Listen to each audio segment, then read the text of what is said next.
Halo rekan pajak, kembali lagi bersama dengan saya Simon Manik, partner dari Halim Santoso & Associate. Melihat perkembangan dunia saat ini, di mana kemajuan teknologi telah mempengaruhi setiap aspek fisik kehidupan. Tidak terlepas dalam hal aspek bisnis, yang dimana pola kegiatan berbisnis sebagian besar telah berubah dan bertumpu oleh teknologi. Mengapa? Karena dapat dipahami, kehadiran teknologi sendiri memberikan dampak kemudahan yang sangat signifikan terhadap praktek bisnis yang dijalankan. Saat ini, keberadaan internet yang adalah salah satu unsur dari teknologi tersebut juga menjadi hal yang penting dalam kegiatan bisnis. Hal ini dapat dilihat dari maraknya kegiatan perdagangan atau transaksi jual beli melalui internet atau online yang biasa dikenal dengan istilah e-commerce atau perdagangan melalui sistem elektronik yang selanjutnya disingkat menjadi PMSE. Nah, mode bisnis PMSE atau e-commerce ini dirasa lebih bermanfaat oleh para pelaku usaha, tidak hanya untuk meningkatkan keuntungan dan menurunkan biaya, tetapi juga memperluas pangsa pasar dengan akses yang begitu mudah.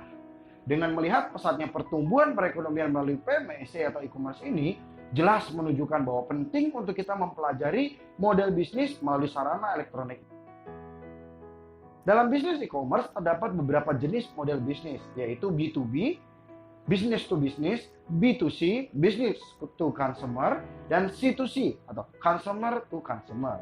Berikut juga bermacam ragam kegiatan yang ada dalam kegiatan bisnis dari e-commerce. Seperti yang pertama, online marketplace, kedua, classified ads, yang ketiga, daily deals, yang keempat, online retail. Presiden kita Bapak Jokowi telah membuat peta jalan bisnis PMSE atau roadmap e-commerce sebagaimana telah diatur dalam Perpres nomor 74 tahun 2017 guna bangsa Indonesia tidak mengalami ketertinggalan dengan kondisi global yang ada. Karena saat ini Indonesia memiliki potensi dengan prospek yang sangat menjanjikan untuk pengembangan dari bisnis PMSE atau e-commerce ini. Oleh karena itu, pada kesempatan ini kami akan menguraikan sedikit pemahaman terkait PMSE atau e-commerce menurut ketentuan yang berlaku di Indonesia saat ini. Di antara lain, yang pertama definisi PMSE menurut Undang-Undang Nomor 7 Tahun 2014, tepatnya pada bab 1 pasal 24 yang diuraikan kembali pada PP nomor 80 tahun 2019 adalah perdagangan yang transaksinya dilakukan melalui serangkaian perangkat dan prosedur elektronik. Lalu definisi lain yaitu PMSE menurut Perpus 1 tahun 2020 yang telah disahkan menjadi Undang-Undang Nomor 2 tahun 2020 dijelaskan pada pasal 4 ayat 2 bahwa PMSE merupakan perdagangan yang transaksinya dilakukan melalui serangkaian perangkat dan prosedur elektronik.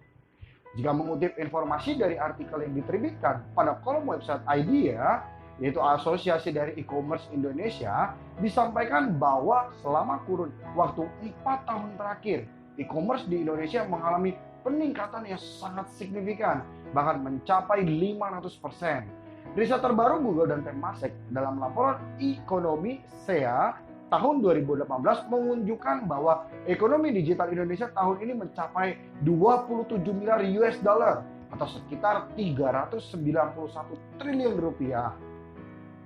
Angka tersebut menjadikan transaksi ekonomi digital Indonesia berada di peringkat pertama untuk kawasan Asia Tenggara dengan kontribusi sebesar 49%. Nah, bahkan prediksi jumlahnya akan terus naik di tahun-tahun yang akan datang.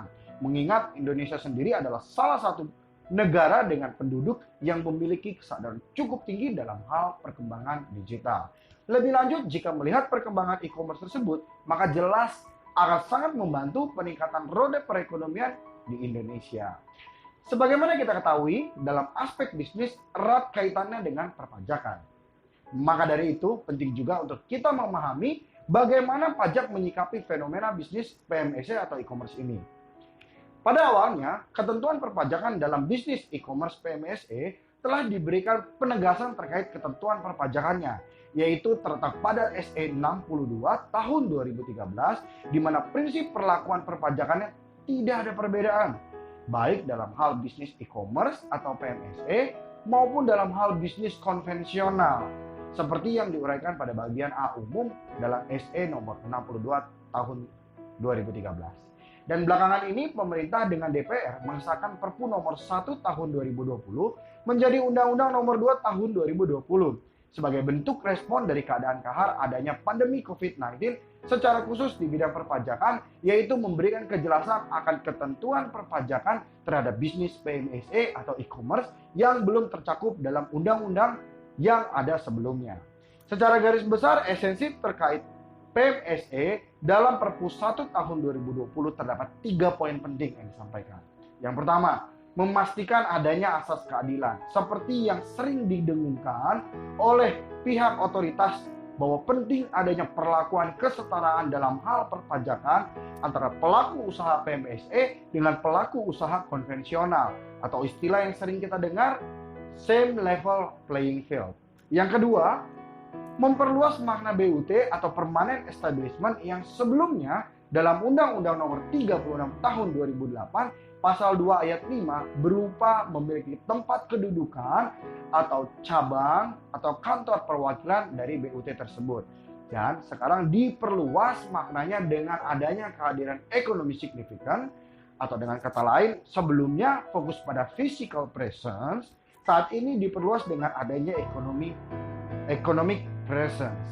Sesuai dengan bunyi pada pasal 6 ayat 6 Perpu 1 tahun 2020 yang sekarang telah disahkan menjadi Undang-Undang Nomor 2 tahun 2020. Dan yang terakhir, yang ketiga, akan hal pajak penghasilan apabila dalam hal penetapan perluasan makna dari BUT sebagaimana yang telah saya uraikan pada poin kedua sebelumnya tidak dapat dilakukan karena adanya penerapan P3B atau perjanjian penghindaran pajak berganda dengan pemerintah lain, maka pengenaan pajaknya dapat dilakukan dengan pajak transaksi elektronik sebagaimana dimaksud pada bunyi pasal 6 ayat 8 Perpu nomor 1 tahun 2020. Akan tetapi, menyunting wawancara terakhir Bapak Suryo Utomo selaku Dirjen Pajak dan dengan Bapak Nufransa Wirasakti selaku staf ahli di bidang pengawasan pajak, bahwa hal tersebut masih menjadi pembahasan daripada negara-negara yang tergabung dalam G20, yang dimana Indonesia menjadi salah satu bagiannya. Dan negara-negara yang tergabung kini telah sepakat untuk berkolaborasi dengan OECD untuk merumuskan suatu global framework terkait digital economy sehingga memberikan solusi berkenaan pembagian hak pemajakan antara negara produsen di mana kedudukan perusahaan itu berada dengan negara konsumen sumber penghasilan itu berada. Nah, implementasi daripada Perpu 1 tahun 2020 yang kini telah disahkan menjadi Undang-Undang Nomor 2 tahun 2020, pemerintah dalam hal ini Menteri Keuangan menerbitkan BLIK baru yaitu PMK 48 tahun 2020, yaitu tentang tata cara penunjukan pemungutan dan penyetoran serta PPN atas pemanfaatan BKP tidak berwujud dan atau JKP dari luar daerah pabean di dalam daerah pabean melalui PMSE. Dan ketentuan tersebut mulai berlaku sejak 1 Juli tahun 2020. Jadi bisa dikatakan perusahaan digital yang sering kita dengar seperti Google, Netflix, Spotify maupun Amazon kelak akan ditunjuk sebagai pemungut PPN sehingga setiap barang atau jasa yang diperjualbelikan melalui platform tersebut akan dipungut PPN. Dengan syarat perusahaan digital tersebut harus memenuhi kriteria tertentu sebagaimana dimaksud pada pasal 4 ayat 2 PMK 48 tahun 2020. Demikian pembahasan yang dapat saya paparkan. Sampai bertemu di pembahasan lebih lanjut yang tentunya lebih komprehensif terkait PMSE atau e-commerce. Sekiranya bermanfaat, saya ucapkan terima kasih.